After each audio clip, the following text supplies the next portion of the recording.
Imagine walking through a Japanese elementary school where the only sound echoing through hallways is silence. You pass empty classrooms designed for 30 students, but only 4 desks remain occupied. The school flag hangs motionless outside. This isn't a post-apocalyptic movie.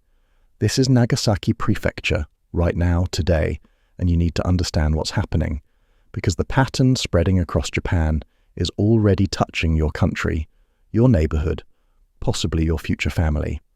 You've heard demographics are shifting. What you haven't been told is that Japan isn't experiencing a gentle population decline. Japan is collapsing faster than any developed nation in recorded history, and by 2050, entire islands will stand completely abandoned. 40% of Japanese municipalities will cease to exist. The implications don't stop at Japan's borders. What's unfolding there represents a preview of what demographers are calling the Great Emptying, and it's spreading across every industrialized nation with terrifying speed. The truth about Japan's crisis has been carefully softened in mainstream reporting. Politicians speak about demographic challenges as if they're manageable administrative problems requiring minor policy adjustments. But the mathematics underlying this crisis are brutal, irreversible, and accelerating. You're about to learn why the world's third largest economy is racing toward a point of no return, why nobody can stop it, and what this means for the global order you've always assumed would remain stable. The 2023 birth collapse nobody noticed. On June 2nd, 2023, Japan's Ministry of Health and Labour and Welfare released data that should have dominated international headlines, but barely registered beyond specialised demographic circles. Japan recorded 770,747 births in 2023, marking the 8th consecutive year of record lows. But raw numbers don't capture the velocity of collapse. Japan's births have fallen below 800,000 for the first time since records began, in 1899, dropping 17% in just 3 years. To understand how catastrophic this is, you need context most reports omit. Japan's total fertility rate now sits at 1.20 children per woman, far below the 2.1 replacement level needed to maintain population stability. Every year, Japan loses the equivalent of a mid-sized city. In 2023 alone, deaths exceeded births by 831,872 people. Think about that number. In 12 months, Japan lost nearly the entire population of San Francisco, and this gap widens annually. What makes Japan's situation uniquely desperate isn't just low births. It's the combination of collapsing fertility with the world's oldest population structure. 29% of Japanese citizens are over 65 years old. By 2040, that figure reaches 35%. Japan's median age is 49 years old, the highest on Earth. The nation faces a demographic vice. Too few young people entering society as massive elderly cohorts demand increasing resources, care, and pensions. Demographers use a metric called the dependency ratio, measuring how many non-working individuals each working-age person must support. In 1990, Japan had 5 workers for every retiree. Today, that ratio has collapsed to 2 workers per retiree. By 2050, projections show Japan approaching a 1-to-1 ratio. Imagine working your entire career knowing half your income directly supports elderly care while having no children of your own to provide security in your old age. The villages vanishing from maps. Drive through rural Japan today and you'll encounter something deeply unsettling. Villages with 1,000-year histories, survived wars, earthquakes, tsunamis, and economic depressions now face extinction not from disaster, but from absence. These communities are experiencing what Japanese sociologists call genkai shuraku, or marginal villages, where over 50% of residents exceed 65 years old and no children remain to inherit homes, businesses, or traditions. Shimogo, a mountain village in Fukushima Prefecture, exemplifies this quiet apocalypse. In 1955, Shimogo's population peaked at 14,500 residents. Today, fewer than 5,200 remain, and the average age exceeds 58 years. The village elementary school that once educated 300 children now teaches 17. Local officials project that by 2040, Shimogo's population will fall below 3,000, rendering basic services economically unsustainable. But Shimogo isn't unique. It's the pattern. Japan currently has over 15,000 communities, officially classified as marginal villages. The National Institute of Population and Social Security Research projects that by 2040, approximately 930 municipalities, representing 39% of Japan's cities, towns and villages, will see their populations decline by more than 20%. Many will disappear entirely. What happens when a village dies? First, the school closes, like forcing families with children to relocate. Then young couples leave, understanding their children would grow up isolated. The local clinic shuts down as the elderly population cannot sustain a doctor's practice. Bus routes are eliminated. The post office closes. Shops shutter. Eventually only the oldest residents remain, physically unable to relocate, watching their community's final years unfold in slow motion. The Japanese government has documented over 10,000 settlements already completely abandoned. These ghost villages feature homes with tables still set for meals, calendars frozen on dates from years past, schools with children's artwork still hanging on walls. Nature reclaims streets as vegetation bursts through pavement. Wild animals, including bears and boars, now roam through villages that housed human communities for centuries. The Island Emergency, 2050s. Abandoned archipelago. Japan comprises 14,125 islands, but most people don't realize that nearly 7,000 of these remain uninhabited. Of the approximately 400 inhabited islands, over half face complete abandonment within 25 years. This isn't speculation. It's mathematical certainty based on current age structures and migration patterns. Take Karato Island in Nagasaki Prefecture. In 1965, 300 residents lived on Karato. By 2010, only 50 remained. In 2018, the population fell to 12 individuals, all over 70 years old. Local government officials confirmed that when these final residents pass away or relocate to mainland care facilities, Karato will officially become uninhabited for the first time in documented history. The pattern repeats across hundreds of islands. Iwashima Island in Hokkaido Prefecture, home to a thriving fishing community of 200 families in the 1950s, now counts fewer than 20 residents, all elderly. No children have been born on Iwashima in 17 years. The island's school closed in 2004. The last store shut down in 2011. Ferry services reduced from daily to 3 times weekly. Government subsidies keep the ferry running, but officials acknowledge the route will be eliminated once the population falls below 10. Why does this matter beyond Japan? Island abandonment creates cascading strategic vulnerabilities.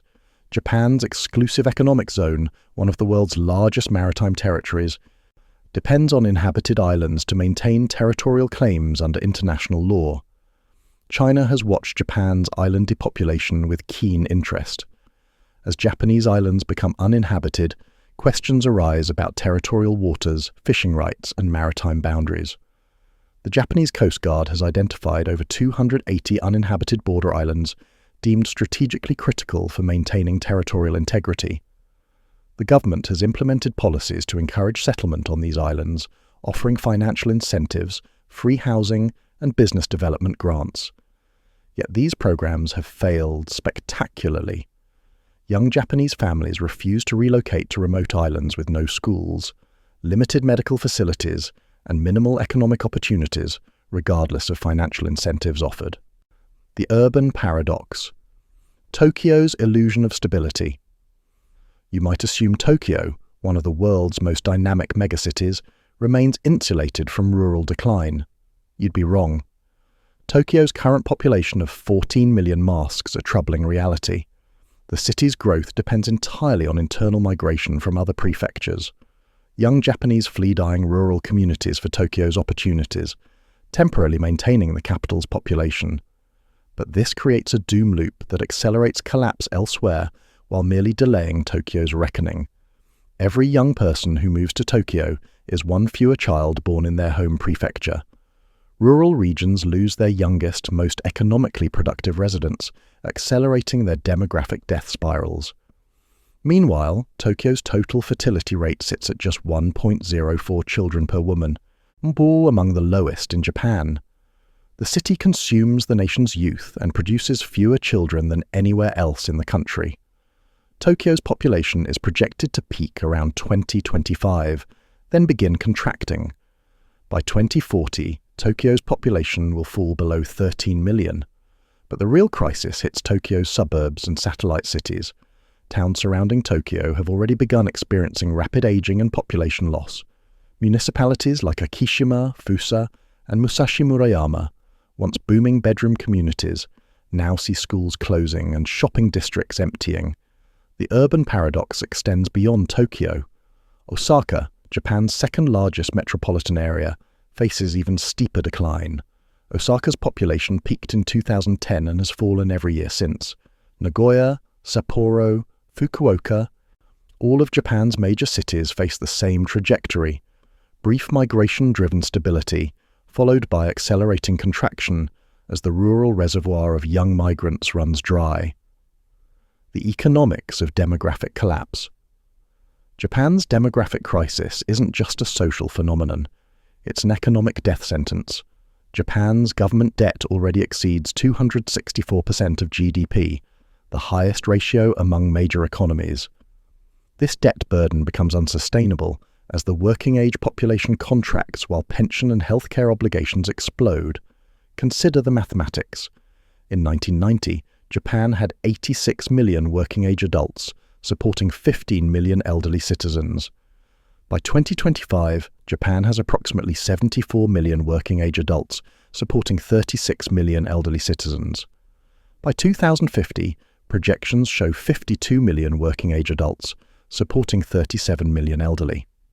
The economic burden on each worker has tripled in 60 years and continues accelerating. Japan's social security system faces collapse. The nation's pension funds, among the world's largest, were designed assuming population growth and economic expansion. Instead, Japan faces shrinking tax revenues, declining GDP growth, and exploding elderly care costs. The government already spends over 30% of its annual budget on social security, a percentage that rises annually. Healthcare costs are spiraling beyond control.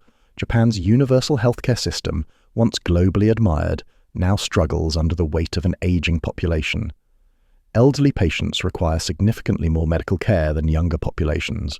Japan's healthcare spending has doubled in 20 years and continues growing faster than GDP. Without dramatic intervention, the healthcare system faces insolvency by the 2040s. Labor shortages are crippling entire industries. Japan needs workers but refuses large-scale immigration due to cultural concerns about maintaining social cohesion. The construction, agriculture, logistics, and service industries face critical worker shortages. Companies cannot find employees regardless of wages offered. In 2023, Japan had 1.46 job openings for every applicant, a ratio that sounds positive until you realize industries are shutting down because they cannot staff operations. The real estate market demonstrates how population decline destroys wealth.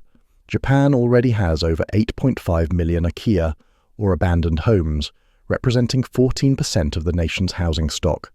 In rural prefectures, that percentage exceeds 20%. Homes in depopulating regions have become worthless. Families cannot sell inherited properties. Local governments struggle to demolish abandoned structures that pose safety hazards. Property values in many regions have collapsed to zero. Municipalities have begun offering free houses, land, and cash payments to anyone willing to relocate. Yet even free homes attract few takers, because owning property in a dying community represents a financial liability, not an asset. Property taxes, maintenance costs, and demolition responsibilities exceed any conceivable value. Why Japan cannot recover? The demographic momentum trap. Here's what most analysis misses. Even if Japan's fertility rate suddenly increased to replacement level tomorrow, the population would continue shrinking for decades due to demographic momentum. Japan's age structure is so skewed toward elderly citizens that not enough women of childbearing age remain to reverse the decline. In 2023, Japan had approximately 25 million women aged 15 to 49, the prime childbearing years. By 2050, that number falls to just 16 million. Even if these women average 2.1 children each, total births would still decline because the cohort is smaller. This is demographic momentum, and it creates multi-generational traps impossible to escape without massive immigration. Japan's government has tried every policy intervention imaginable: childcare subsidies, parental leave extensions, child allowances, free education, housing support. Nothing has moved the fertility needle upward. In 2023, Tokyo launched a program offering families 1.2 million yen per child. Births continued falling. The problem isn't money, it's culture, economics, and hope. Young Japanese couples cite multiple reasons for avoiding children. Housing costs in cities make raising children financially prohibitive. Japanese work culture demands extreme hours, making work-life balance impossible. Women face career penalties for having children. Child-rearing costs have soared. But beneath these practical concerns lies something deeper, a pervasive sense that bringing children into Japan's declining society feels irresponsible. Immigration could theoretically solve Japan's demographic crisis, but cultural resistance remains immense. Japan accepts fewer refugees annually than almost any developed nation. The government has gradually expanded temporary worker programs, but permanent immigration remains restricted. Even if Japan suddenly opened its borders, attracting immigrants to a shrinking, aging nation with a difficult language and insular culture would prove challenging. The global contagion, Japan as blueprint. Japan's demographic collapse isn't unique. It's early. South Korea's fertility rate has fallen to 0.72, the lowest ever recorded for a developed nation. China's population began shrinking in 2022, with fertility rates below Japan's in major cities. Italy, Spain, Portugal, Greece all face similar trajectories. Germany's population only grows through immigration. Eastern European nations are emptying at staggering rates. The pattern is clear. Industrialization, urbanization, women's education, and economic development consistently correlate with fertility collapse. Every nation that modernizes faces the same demographic transition. The question isn't if other nations will follow Japan's path, but when and how fast. American fertility rates have fallen below replacement level. Canada depends entirely on immigration for population growth. Even developing nations like Thailand, Vietnam, and Brazil are experiencing rapid fertility decline. The global population will peak sometime around 2080, then begin contracting for the first time since the Black Death. What makes Japan's situation a global warning is speed and scale. Japan is experiencing the most rapid peacetime population decline in history. The nation is running a demographic experiment in real time, testing whether advanced economies can survive extended population contraction. So far, the answer appears to be no. The 2050 projections, a nation unrecognizable. Japanese government projections for 2050 paint a picture almost unimaginable to current observers. Japan's population, currently 125 million, will fall to approximately 105 million by 2050. But aggregate numbers mask catastrophic regional variation. Tokyo might maintain stability through continued internal migration. Rural prefectures will experience apocalyptic decline. Akita Prefecture, already Japan's oldest and fastest shrinking region, will lose over 40% of its current population by 2050. Shimane Prefecture faces similar collapse. Hokkaido, Japan's northernmost major island, will see its population fall from 5.2 million to approximately 3.8 million. Entire regions will become functionally uninhabitable, lacking basic services, infrastructure, or economic activity. School closures will accelerate exponentially. Japan has already closed over 7,500 schools since 2002. By 2050, another 5,000 schools will shut down. Universities face enrollment crises. 18-year-olds, the traditional college cohort, will number just 880,000 in 2050, down from 1.2 million today. Hundreds of universities will close or merge. The care crisis will overwhelm families and government systems. Japan will have over 3.9 million elderly citizens requiring intensive nursing care by 2050, but the nation faces critical shortages of care workers. Even with expanded immigration and robotic assistance, millions of elderly Japanese will lack adequate care. Families will face impossible choices about caring for aging parents while maintaining careers and supporting their own children, if they have any. Infrastructure will crumble. Japan's roads, bridges, water systems, and electrical grids were built for a growing population. Maintenance costs remain fixed while tax revenues plummet. Rural infrastructure will be abandoned as uneconomical. Towns will lose water service, electricity, internet connectivity. Japan faces a future where significant portions of the archipelago return to pre-industrial conditions. What this means for you. You might think Japan's demographic collapse is a distant problem unrelated to your life. You're wrong. Japan is the world's third largest economy, a critical technology producer, a major investor, and a key strategic ally. Japan's contraction will destabilize global markets, supply chains, and geopolitical balances. Japanese companies are already struggling with succession crises. Small and medium enterprises, the backbone of Japan's economy, face closure because owners have no children to inherit businesses. Over 1.2 million business owners will reach retirement age in the next decade with no successors identified. These companies employ millions and form critical links in global supply chains. Japan's government bond market, the world's second largest, faces potential crisis. International investors have begun questioning Japan's ability to service debt as the working-age population shrinks. Any loss of confidence in Japanese bonds could trigger financial contagion across global markets.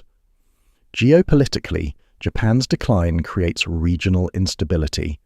China's growing assertiveness in Asia partly reflects calculations about Japan's weakening capacity to counter Chinese expansion. A demographically collapsing Japan cannot maintain military readiness or regional influence. This power vacuum will reshape Asian geopolitics in ways that affect American strategic interests and global trade routes. But the deeper implication is this. Japan proves that once demographic decline begins, it becomes nearly impossible to reverse. Every nation following Japan's development path, including the United States, faces the same demographic mathematics. Japan is showing us our future, and it's a future of contraction, aging, and managed decline. The solutions that won't work. Japanese policymakers have tried everything: cash payments for children, subsidized housing, free childcare, extended parental leave, public awareness campaigns, matchmaking services. Nothing has worked because the problem isn't policy, it's economics and culture. You cannot bribe people into having children they don't want or cannot afford. Japanese couples understand that raising children requires decades of financial commitment, time and energy in an economy offering diminishing returns. Housing costs relative to wages have soared, job security has evaporated, the promise that hard work leads to prosperity has broken down. Some economists argue technology will save Japan. Robots will provide care for the elderly. Artificial intelligence will boost productivity. Automation will compensate for worker shortages. But robots don't pay taxes. AI doesn't contribute to pension systems. Automation cannot create the social cohesion and human relationships that make communities livable. Others suggest Japan should embrace managed decline, optimizing for quality of life rather than population growth. This sounds reasonable until you confront the mathematics. A shrinking society cannot maintain infrastructure, cannot service debt, cannot support elderly populations. There is no steady-state equilibrium in demographic collapse. There is only accelerating contraction until systems break. What could actually make a difference? Radical solutions exist but require transformations Japan seems unwilling to embrace. First, massive immigration. Japan would need to accept millions of permanent immigrants, fundamentally changing the nation's ethnic and cultural composition. South Korea, Singapore, and Taiwan face similar choices, but immigration at the required scale would transform Japanese society beyond recognition. Second, complete restructuring of work culture. Japanese companies must abandon lifetime employment expectations. Extreme working hours and rigid hierarchies that make work-life balance impossible. Women must have genuine career paths that don't force choices between motherhood and professional advancement. This requires cultural revolution, not policy adjustment. Third, wealth redistribution from elderly to young. Japan's elderly hold the majority of national wealth while young people struggle. Policies that transfer resources from retirees to families with children could help, but elderly voters will resist any measures reducing their benefits. Fourth, urban reorganization. Japan must stop trying to preserve every rural community and instead consolidate populations into sustainable urban centers with services, jobs, and infrastructure. This means accepting that thousands of villages will disappear and facilitating managed retreat rather than futile preservation efforts. None of these solutions appear politically feasible. Japan's democracy gives disproportionate power to elderly voters who oppose immigration and resist benefit cuts. Young Japanese have largely accepted demographic decline as inevitable, focusing on personal stability rather than societal revival. The political will for radical transformation doesn't exist. The final reckoning. By 2050, Japan will look fundamentally different than today. Thousands of communities will have vanished. Entire regions will stand abandoned. The population will be older, smaller, and concentrated in a handful of urban centers. Or Japan will have transitioned from a dynamic economic powerhouse to a managed decline society focused on caring for its elderly majority while maintaining basic functions. But here's what keeps demographic experts awake at night. Japan's experience is spreading. South Korea, Taiwan, Singapore, Thailand, China all face similar timelines. Europe is following slightly behind.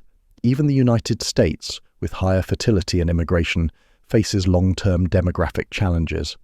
The global population pyramid is inverting, and nobody knows how economies or societies function when retirees outnumber workers. Japan isn't dying because of war, disease, or disaster. Japan is dying because its citizens have made rational individual choices that aggregate into collective catastrophe. Each couple deciding to have one child or none makes perfect sense for their personal circumstances. Multiplied across millions, these choices end civilizations. The emptying of Japan forces us to confront uncomfortable questions. Is endless population growth necessary for economic prosperity? Can societies remain dynamic and innovative while shrinking? What obligations do governments have to preserve communities versus accepting natural decline? How do we maintain hope and purpose in contracting societies? These questions don't have comfortable answers, but watching Japan provides crucial data. We're witnessing a real-time experiment in demographic collapse, and the results so far suggest that once decline begins, it feeds on itself, creating momentum nearly impossible to reverse. Understanding Japan's crisis matters because it's coming for everyone. The patterns unfolding across Japanese islands and villages will repeat across the developed world. The question isn't whether your region will face similar challenges, but when and how prepared you'll be when the emptying reaches your community. Japan's demographic winter isn't a problem with solutions. It's a transformation with consequences, and those consequences are arriving faster than anyone imagined.